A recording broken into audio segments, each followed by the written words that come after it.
Alhamdulillahirabbil alamin wassalatu wassalamu ala sayyidina Muhammadin wa ala alihi wa sahbihi ajma'in. Amma ba'd. Kita lanjutkan pembahasan dari kitab Syarah Thalathatul Usul karya Syekh Muhammad bin Shalih Al-Utsaimin rahimahullahu taala, di mana kita sampai pada perkataan penulis matan yaitu Syekh Muhammad bin Abdul Wahhab rahimahullah, faman ata'ahu dakhalal jannah wa man asahu dakhalan nar. Barang siapa yang taat kepada Rasulullah sallallahu alaihi wasallam, maka dia masuk surga, dan barang siapa yang durhaka kepada Rasulullah sallallahu alaihi wasallam, maka dia masuk neraka. Barang siapa yang durhaka kepada Rasulullah sallallahu alaihi wasallam, maka dia masuk neraka. Qauluhu faman ata'ahu dakhalal jannah, hadza haqqun mustafadun min qaulihi ta'ala. Syekh Al-Utsaimin rahimahullah kemudian menjelaskan ya prinsip ini, faman ata'ahu dakhalal jannah, barang siapa yang mentaati Rasulullah sallallahu alaihi wasallam maka dia masuk surga. Ini adalah al-haq, ini adalah kebenaran yang kita ambil dari dalil-dalil, di antaranya adalah firman Allah Subhanahu wa taala, wa atiiullah war rasul la'allakum turhamun. Taatilah Allah dan Rasul, semoga engkau dirahmati oleh Allah Subhanahu wa taala. Jadi ini menunjukkan bahwa rahmat Allah Subhanahu wa taala kuncinya adalah taat kepada Allah dan taat kepada Rasulullah sallallahu alaihi wasallam. Maka yang dimaksud di sini adalah rahmah yang khusus, karena rahmah itu ada yang umum dan ada yang khusus. Rahmah dari Allah Subhanahu wa taala yang umum, yakni yang juga diterima oleh orang kafir, diterima oleh seluruh makhluk, diterima oleh seluruh manusia baik yang muslim ataupun yang kafir. Makanya orang kafir masih bisa hidup, masih bisa bernafas, masih bisa memiliki harta dan pekerjaan dan seterusnya. Ini rahmah yang umum. Sedangkan rahmah yang khusus maka hanya dimiliki atau didapatkan oleh orang-orang yang beriman kepada Allah Subhanahu wa taala. Maka semakin tinggi keimanan seseorang, semakin tinggi ketaatannya kepada Allah dan Rasulnya sallallahu alaihi wasallam, maka semakin besar pula rahmah yang khusus ini yang dia dapatkan. Semakin besar pula rahmah yang khusus dari Allah Subhanahu wa taala yang akan dia dapatkan. Nah, di antara bentuk rahmah yang khusus tersebut adalah al-fiqhu fid din, pemahaman agama. Ya, di antara rahmah yang khusus itu adalah al-fiqhu fid din, pemahaman agama yang benar, yang sesuai dengan apa yang dikehendaki oleh Allah Subhanahu wa taala. Oleh karena itu, kita melihat misalkan walaupun seseorang tersebut diberikan kecerdasan oleh Allah Subhanahu wa taala, tetapi ketika dia tidak mau taat kepada Allah dan Rasulnya sallallahu alaihi wasallam, maka dia tidak paham agama. Ya. Maka dia tidak paham agama. Atau orang yang menyimpang misalkan, orang yang menyimpang walaupun secara kalkulasi manusia maka kecerdasannya tinggi-tinggi begitu ya. Orang-orang yang menjadi pioner dalam pemahaman-pemahaman yang menyimpang, tetapi kita lihat pemahamannya menyimpang. Ya, mereka tidak diberikan rahmah yang khusus yang berupa pemahaman agama yang sahih oleh Allah Subhanahu wa taala. Kenapa? Karena mereka tidak taat kepada Allah dan Rasulnya sallallahu alaihi wasallam. Dan itulah kondisi dari seluruh orang yang menyimpang. Mereka maunya hanya mengambil sebagian saja dan meninggalkan sebagian. Maunya mengambil dari Al-Qur'an dan As-Sunnah yang sesuai dengan selera mereka, penyimpangan mereka, tetapi mereka kemudian meninggalkan ya hal-hal yang dalil-dalil dari Al-Qur'an dan As-Sunnah yang yakni tidak sesuai dengan selera mereka. Wasari'u ila maghfiratin min rabbikum wa jannatin arduhas samawati wal ard uiddat lil muttaqin. Bersegeralah menuju ampunan dari Rabb kalian dan bersegeralah menuju surga yang lebarnya itu seperti langit dan bumi, uiddat lil muttaqin, yang disiapkan kepada orang yang bertakwa. Di antara bentuk rahmah yang khusus, kalau tadi rahmah yang khusus kita katakan adalah pemahaman agama, itu di dunia. Adapun bentuk di antara bentuk rahmah yang khusus di akhirat, yang paling utama adalah surga dari Allah Subhanahu wa taala. Makanya di sini setelah disebutkan rahmah yang khusus di ayat ini, di ayat berikutnya kemudian membahas tentang yakni ampunan dari Allah dan surga. Ampunan dari Allah Subhanahu wa taala itu juga rahmah yang khusus. Kemudian surga dari Allah Subhanahu wa taala itu juga rahmah yang khusus. Tapi ampunan itu bisa di dunia dan di akhirat, sedangkan surga itu tentunya di akhirat. Wa min qoulihi ta'ala, di antara dalilnya adalah firman Allah Subhanahu wa taala, "Wa may yuti'illaha wa rasulahu yudkhilhu jannatin tajri min tahtihal anharu khalidina fiha." Barang siapa yang taat kepada Allah dan Rasulnya, yudkhilhu jannat, maka Allah Subhanahu wa taala akan masukkan dia ke dalam surga. Tajri min tahtihal anhar, yang mengalir di bawahnya itu sungai-sungai, yakni maksudnya adalah surga, di dalam surga nanti akan ada sungai-sungai. Khalidina fiha, mereka itu akan kekal di dalam surga, wa dzalikal fawzul azim. Dan itulah kemenangan yang besar.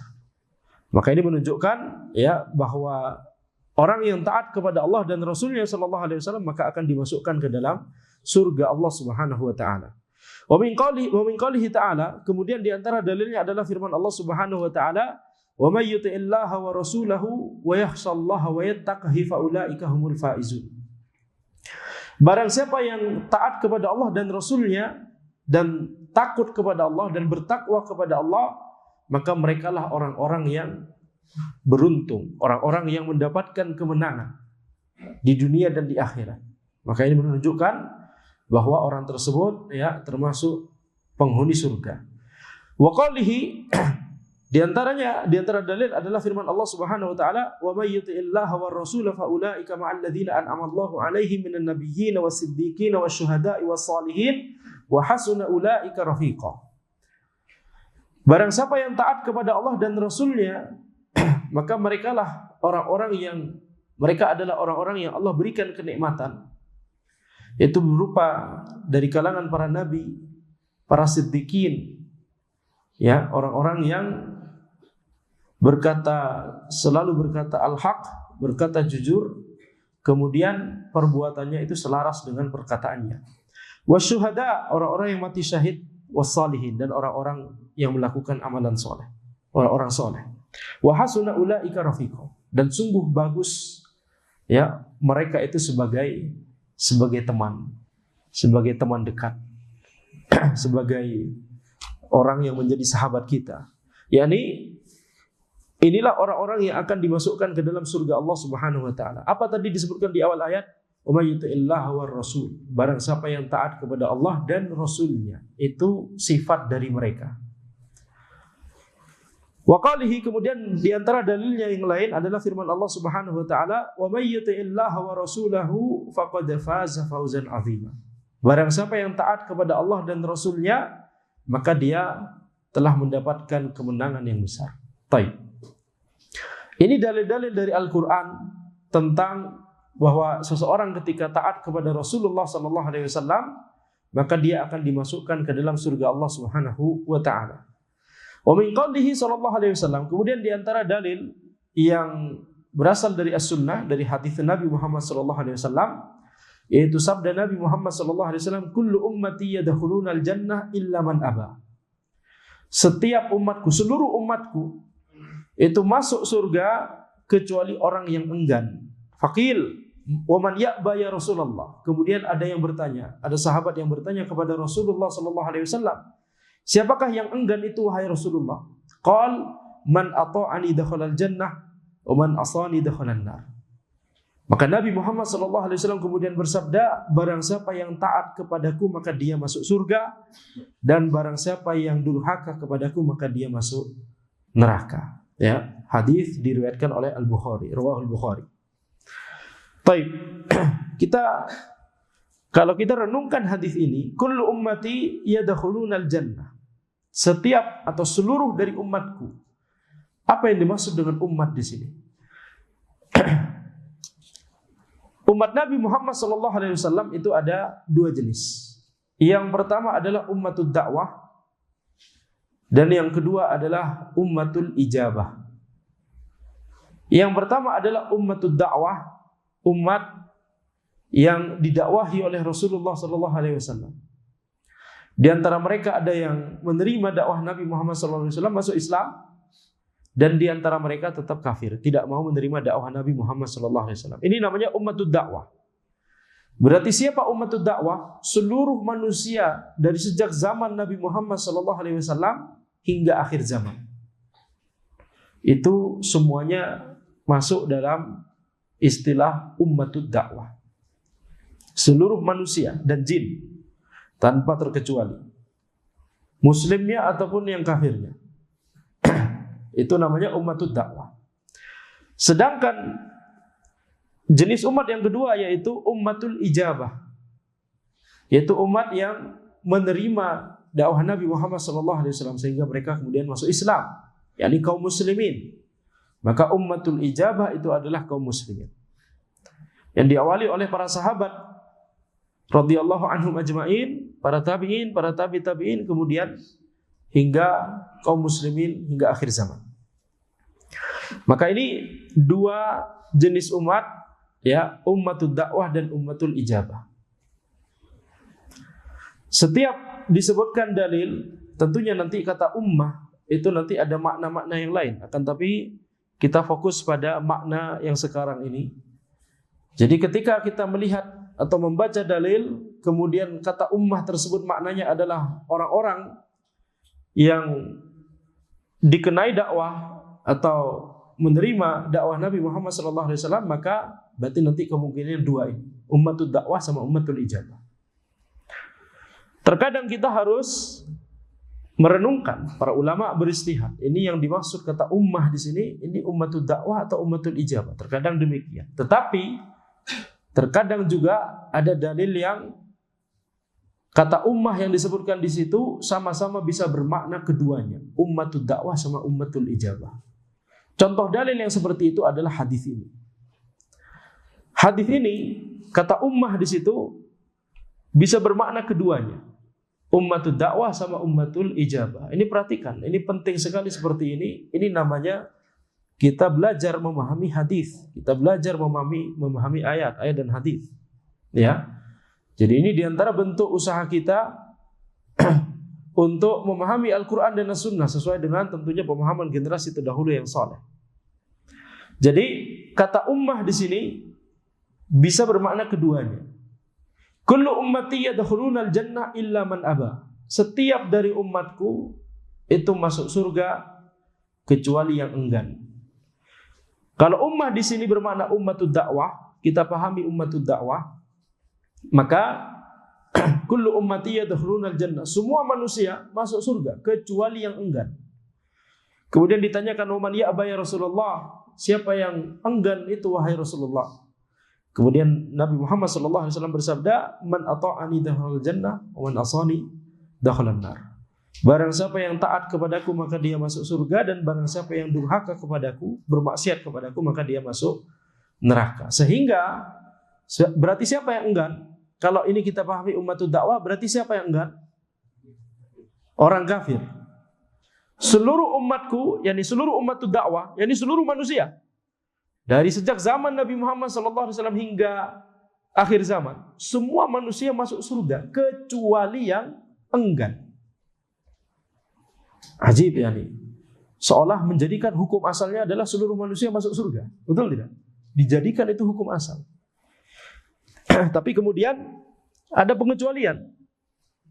Pengecualiannya siapa? Orang-orang yang enggan. Jadi kalau kita pahami ummah di sini maknanya adalah ummatud dakwah, maka orang yang enggan tersebut adalah orang kafir. Mereka melakukan al-iba al-kulli, al-iba'ul mutlak, yaitu keengganan secara mutlak untuk mengikuti tuntunan Nabi Muhammad SAW. Mereka enggan untuk masuk Islam. Mereka enggan untuk yakni mentauhidkan Allah Subhanahu wa taala. Ini kalau kita pahami dia bermakna ummatud dakwah. Kalau dipahami ummatul ijabah, maka bisa juga Kullu ummati yadkhulunal jannah illa man aba. Setiap dari umatku, yang di ummatul ijabah, setiap dari kaum muslimin masuk surga kecuali yang enggan. Siapa yang enggan wahai Rasulullah? Barang siapa yang taat kepadaku maka dia masuk surga, dan barang siapa yang durhaka kepadaku maka dia masuk neraka. Maka siapa yang enggan berarti? Sebagian kaum muslimin. Mereka enggan untuk masuk surga langsung. Karena kaum muslimin di akhirat nanti ada dua golongan. Tingkatan pertama adalah tingkatan tertinggi, orang-orang yang masuk surga tanpa hisab dan tanpa azab. Ya. Jadi mereka langsung masuk surga. Tidak diazab dulu di neraka, tidak masuk neraka dulu, dan bahkan tidak dihisab. Amalannya bahkan tidak dihisab, langsung masuk surga. Kemudian level kedua adalah kaum muslimin yang masih perlu dihisab. Nah, nanti ini level kedua ini terbagi lagi menjadi dua derajat, sublevel. Ya. Yang pertama adalah ketika dihisab, orang-orang yang ketika dihisab amalannya, dihitung amalannya, ternyata amalan kebaikannya lebih banyak daripada amalan keburukannya, sehingga ini masuk surga. Ya, masuk surga. Tidak dimasukkan ke neraka terlebih dahulu. Karena amalan kebaikannya lebih berat daripada amalan keburukannya, maka mereka masuk surga. Tapi ini masuk surganya setelah dihisab dulu. Makanya derajatnya di bawah yang pertama tadi, yang paling pertama tadi. Kemudian level kedua dari orang yang masih dihisab, masih dihitung amalannya, level kedua adalah orang-orang yang ketika dihisab, ketika dihitung amalannya, ternyata amalan keburukannya lebih berat daripada amalan kebaikannya. Nauzubillah min dzalik. Sehingga mereka akan dimasukkan ke neraka terlebih dahulu. Nah, inilah yang disebut orang yang enggan tadi. Kalau kita pahami kata ummah di hadis ini sebagai ummatul ijabah. Mereka enggan, tapi keengganan mereka adalah al-iba'ul juz'i, keengganan yang parsial. Mereka masih mau menerima dakwahnya Nabi Muhammad SAW yang umum, yaitu masuk Islam. Tapi mereka enggan untuk mengikuti tuntunan Nabi Muhammad SAW yang lebih terperinci. Sehingga nanti keburukannya banyak. Sudah diperintahkan untuk sholat, tapi sholatnya masih bolong-bolong. Nah, misalkan. Sudah dilarang untuk minum khamar, tapi masih minum khamar. Tapi muslim. Ya, ini muslim yang fasik. Sehingga keengganan mereka adalah al-iba'ul juz'i, keengganan parsial, begitu ya. Mereka menerima dakwah Nabi Muhammad SAW secara umum, tetapi mereka menolak atau enggan untuk mengikuti sunnah Nabi Muhammad SAW secara kafah, bisa kita katakan demikian, atau berusaha untuk kafah. Nah, jadi kita simpulkan di sini berarti bahwa hadis ini bisa kita maknai kata ummah di situ bisa bermakna ummatul dakwah dan bisa bermakna ummatul ijabah. Baik, sekarang soal. Kalau kita pahami, ini cuma review saja. Kalau kita pahami ini adalah ummatu ad-dakwah, maka keengganan di sini keengganan mutlak atau keengganan parsial? Keengganan mutlak. Kalau kita pahami di sini kata umat adalah ummatul ijabah, maka keengganan di sini adalah keengganan mutlak atau keengganan parsial? Keengganan parsial, al-iba'ul juz'i. Baik. Qaluhu man asahu dakhalan nar. Sekarang perkataan penulis matan yaitu Syekhul Islam Muhammad bin Abdul Wahhab rahimahullah, wa man asahu dakhalan nar. Barang siapa yang durhaka kepada Rasulullah sallallahu alaihi wasallam maka dia masuk neraka. Hadza aidan haqqun mustafadun min qaulihi ta'ala. Ini adalah juga merupakan sebuah kebenaran yang diambil faedahnya ini dari firman Allah Subhanahu wa taala, wa may ya'sillaha wa rasulahu wa yata'adda hududahu yudkhilhu naran khalidan fiha wa lahu adzabun muhin. Barang siapa yang durhaka kepada Allah dan Rasulnya dan melampaui batasnya, batasan-batasan dari Allah Subhanahu wa taala, maka Allah akan masukkan dia ke dalam neraka, kekal di dalamnya, dan dia akan mendapatkan azab yang pedih. Wa qalihi, demikian pula firman Allah Subhanahu wa taala, "Wa may ya'sillaha wa rasulahu faqad dhalla dhalalan mubina." Barang siapa yang durhaka kepada Allah dan Rasulnya, maka orang tersebut telah menyimpang dengan penyimpangan yang sangat nyata, yang sangat jelas. Wa qalihi, "Wa may ya'sillaha wa rasulahu fa inna lahu nar jahannam khalidina fiha abada." Barang siapa yang durhaka kepada Allah dan Rasulnya, maka sungguh bagi dia neraka jahanam, dia kekal di dalamnya selamanya. Ya, ini membicarakan tentang keengganan mutlak. Ketika seseorang itu bahkan tidak mau beriman sama sekali kepada Allah dan Rasulnya, maka diancam dengan neraka jahanam dan kekal di dalamnya. Wa min qaulihi sallallahu alaihi wasallam fil hadits as-sabiq, "Wa man asani dakhala an-nar." Dalilnya dari as-sunnah adalah, yaitu sama hadis yang tadi, siapa yang enggan wahai Rasulullah, "Wa may ya'ba ya Rasulullah." Kemudian Rasulullah sallallahu alaihi wasallam bersabda, "Man ata'ani dakhala al-jannah wa man asani dakhala an-nar." Barang siapa yang taat kepadaku maka dia masuk surga, dan barang siapa yang durhaka kepadaku maka dia masuk neraka. Ya, jadi sifat dari seorang muslim itu adalah tunduk dan taat kepada Allah dan Rasulnya sallallahu alaihi wasallam. Adapun al-iba, keengganan, maka di sini kita lihat keengganan di situ bisa bermakna keengganan yang mutlak seperti tadi, keengganan total, al-iba'ul kulli, atau juga bisa bermakna al-iba'ul juz'i. Nah, terkait al-iba, keengganan, maka para ulama banyak menjelaskan al-iba itu disebabkan karena al-istikbar. Keengganan itu disebabkan karena kesombongan, baik keengganan yang mutlak atau keengganan yang parsial tadi. Tapi tentunya nanti beda level kesombongannya. Jadi orang yang enggan untuk mengikuti tuntunan Nabi Muhammad SAW, pada hakikatnya dia adalah orang yang sombong. Makanya di ayat yang sebelumnya, di pertemuan sebelumnya kita telah bahas, yaitu di mana Allah Subhanahu wa taala mengingatkan kita semua, "Inna arsalna ilaikum rasulan syahidan alaikum kama arsalna ila fir'auna rasula fa 'asa fir'aunur rasula fa akhadna wa akhadha wabila." Sesungguhnya kami telah mengutus kepada kalian seorang rasul, yakni Nabi Muhammad sallallahu alaihi wasallam, syahidan alaikum, yang menjadi saksi atas kalian, yakni bahwa Rasulullah sallallahu alaihi wasallam nanti akan bersaksi bahwa saya telah menyampaikan apa-apa yang telah diwahyukan kepadaku dari Allah Subhanahu wa taala. Jadi Nabi Muhammad sallallahu alaihi wasallam akan bersaksi atas kita. Kama arsalna ila fir'auna rasula, sebagaimana kami telah mengutus kepada Fir'aun seorang rasul. Dari seluruh banyak, yakni para nabi dan rasul sebelumnya, yang dipilih adalah Nabi Musa alaihissalam. Nabi Musa alaihissalam tidak disebut. Yang disebut adalah musuh dakwahnya Nabi Musa alaihissalam, yaitu Fir'aun.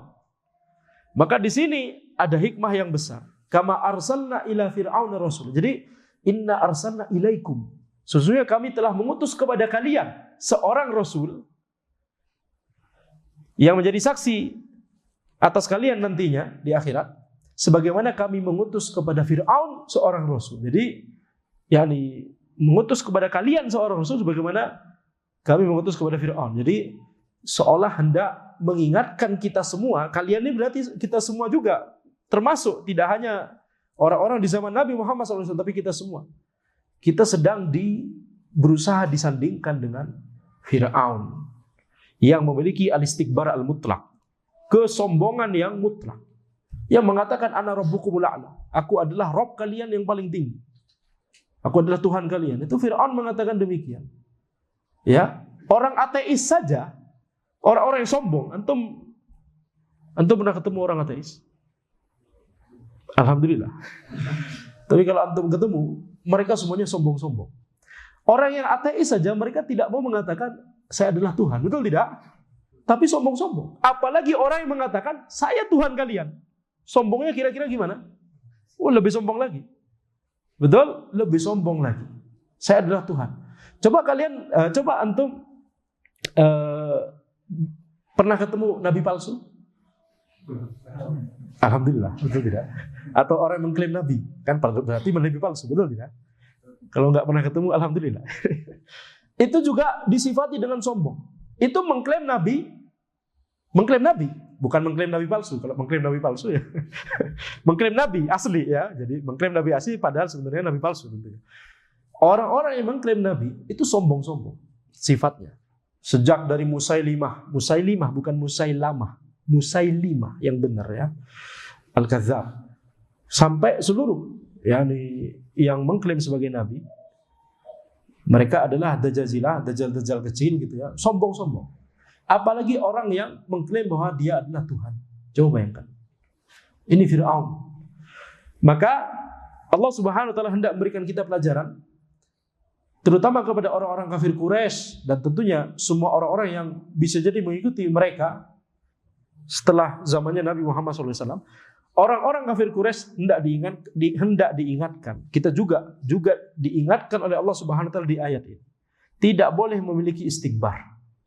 Tidak boleh memiliki istikbar seperti Fir'aun. Ya.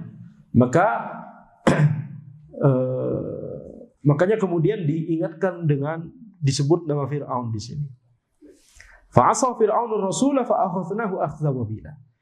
Maka Fir'aun kemudian durhaka kepada Rasul tersebut dan kami timpakan azab yang dahsyat kepada Fir'aun. Jadi sifat dari Fir'aun adalah al-istikbar. Istikbar itulah, kesombongan itulah yang kemudian membuat dia menjadi enggan untuk mengikuti tuntunan Rasul yang dikirimkan kepada Fir'aun, yaitu Nabi Musa alaihissalam. Nah sehingga nanti ketika kemudian kita enggan untuk mengikuti tuntunan Nabi Muhammad SAW, ya tidak mau mengikuti karena merasa karena sombong. Keengganan itu disebabkan karena kesombongan. Ya, padahal secara ilmiah ini adalah al-haq. Bisa dipelajari, silakan semua orang bisa menilai secara kalau objektif, maka akan menilai bahwa ajaran Islam adalah ajaran yang penuh keindahan dan keilmiahan dan kemaslahatan. Tetapi apa yang membuat orang-orang kafir tidak mau mengikuti Rasulullah SAW? Al-istikbar. Keengganan itu disebabkan karena al-istikbar. Keengganan itu disebabkan karena kesombongan. Kalau ini kesombongan mutlak, maka juga hati-hati kita semua kaum muslimin yang alhamdulillah sudah mendapatkan nikmat Islam, maka hati-hati supaya tidak terjangkiti al-istikbar al-juz'i atau kesombongan parsial. Ketika kita mempelajari Al-Quran dan As-Sunnah, mempelajari ilmu baru yang selama ini mungkin belum kita dapatkan ilmunya, tapi itu berasal dari Al-Quran dan As-Sunnah, hadis yang sahih, ya, dari pemahaman generasi terdahulu yang saleh. Kemudian ternyata itu bertentangan dengan kebiasaan kita selama ini misalkan. Atau misalkan itu bertentangan dengan tradisi kita selama ini misalkan. Atau misalkan itu bertentangan dengan hawa nafsu kita pribadi selama ini misalkan. Maka kalau kita enggan untuk mengikuti tuntunan tersebut, ini hati-hati. Ini disebabkan karena kita memiliki al-istikbar, walaupun itu al-istikbar yang parsial. Jadi berbahaya. Tetap berbahaya, begitu ya. Jadi faedah yang sangat penting di sini kita dapatkan, yaitu Nabi Muhammad SAW mensifati orang-orang yang tidak mau mengikuti ajaran yang beliau bawa, itu disifati dengan keengganan, ya, disifati dengan orang yang enggan. Dan enggan di situ kemudian kita ambil, kesimpulannya dari ayat yang menyebutkan tentang Fir'aun tadi, keengganan itu disebabkan karena al-istikbar, kesombongan. Karena disebutkan di ayat yang lain, Fir'aun itu adalah orang yang sombong. Taib. Dan diberikan contohnya juga di ayat yang lain lagi, yaitu ana rabbukumul a'la. Perkataan Fir'aun, aku adalah Tuhan kalian yang maha tinggi. Na'udzubillah min dzalik. Taib. Jadi di sini kita mengambil kesimpulan juga di antara pelajaran berikutnya yang bisa kita ambil dari hadis ini adalah, tadi kita sudah mengisyaratkan sedikit, yaitu dijadikan hukum asal itu masuk surga. Kullu ummati yadkhulunal jannah. Setiap dari umatku itu masuk surga. Illa man aba, kecuali yang enggan. Kemudian disebutkan di ayat yang lain, sebagian besar manusia itu kufur kepada Allah Subhanahu wa taala, maka di sini menunjukkan pengecualiannya itu lebih banyak. Ya, yang menjadi pengecualian ini lebih banyak. Ini tidak masalah secara bahasa. Secara bahasa itu tidak masalah dan tetapi di sini seolah dijadikan hukum asal adalah setiap umatku, seluruh umatku itu masuk surga. Ini seolah hukum asal. Ini menunjukkan bahwa Allah Subhanahu wa taala itu Ar-Rahman Ar-Rahim. Zat yang Maha Pengasih dan juga Maha Penyayang. Tetapi kita sendiri yang enggan. Kita sendiri yang sombong.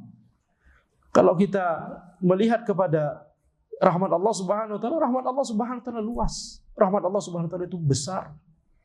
Ya, jadi ini menunjukkan bahwa kesalahannya adalah ada pada diri kita sendiri. Kemudian di antara pelajaran berikutnya adalah ini sampai yani sebelum azan kita terus gali terus belajar. Anda sedang menunggu azan nih, tapi karena belum azan jadi Anda terus nambah. Enggak masalah ya. Di antara pelajaran berikutnya adalah illa man ya'ba. Kullu ummati yadkhulunal jannah illa man aba. Setiap atau seluruh dari umatku masuk surga kecuali orang yang enggan. Ini menunjukkan apa? Menunjukkan bahwa perbuatan kita itu dinisbatkan kepada perbuatan kita. Yakni seseorang itu masuk neraka dinisbatkan kepada perbuatan dia sendiri. Ya. Fala yurumanna illa nafsah. Jangan dia mencela kecuali dirinya sendiri. Kenapa? Dia yang enggan. Dia yang enggan. Sedangkan ketika di hadis lain kita masuk surga, orang-orang masuk surga termasuk Rasulullah SAW masuk surga, apakah karena amalan, apakah karena perbuatan mereka? Tidak, karena rahmat Allah Subhanahu wa taala. Karena rahmat Allah Subhanahu wa taala. Ya, jadi ini menunjukkan apa? Menunjukkan yakni sebenarnya balasan surga itu balasan yang sangat besar. Amalan kita di dunia sebenarnya tidak akan cukup untuk, kalau ini transaksi, tidak akan cukup untuk membeli itu. Kalau misalkan ini transaksi. Tetapi itu karena rahmat Allah Subhanahu wa taala. Tapi rahmat Allah sangat besar. Makanya disebutkan hukum asal. Semua umatku masuk surga. Coba bayangkan. Amalan kita nggak akan bisa untuk membeli. Kalau misalkan seperti jual beli, banyak di Al-Quran dikiaskan dengan jual beli. Jual beli yang menguntungkan adalah jual beli dengan Allah Subhanahu wa taala. Yani kita beramal soleh kemudian kita mendapatkan balasan surga. Sebenarnya kita tidak akan mampu untuk setara sesuai dengan balasan surga. Itu balasan surga itu sangat besar. Tetapi karena rahmat Allah yang juga sangat besar, sampai-sampai Nabi Muhammad SAW menyebutkan di sini semua umatku masuk surga, tapi kecuali yang enggan. Ya, jadi ini berbahaya. Oleh karena itu sifat enggan yang disebabkan karena al-istikbar, ya, kesombongan, ini harus menjadi perhatian kita bersama.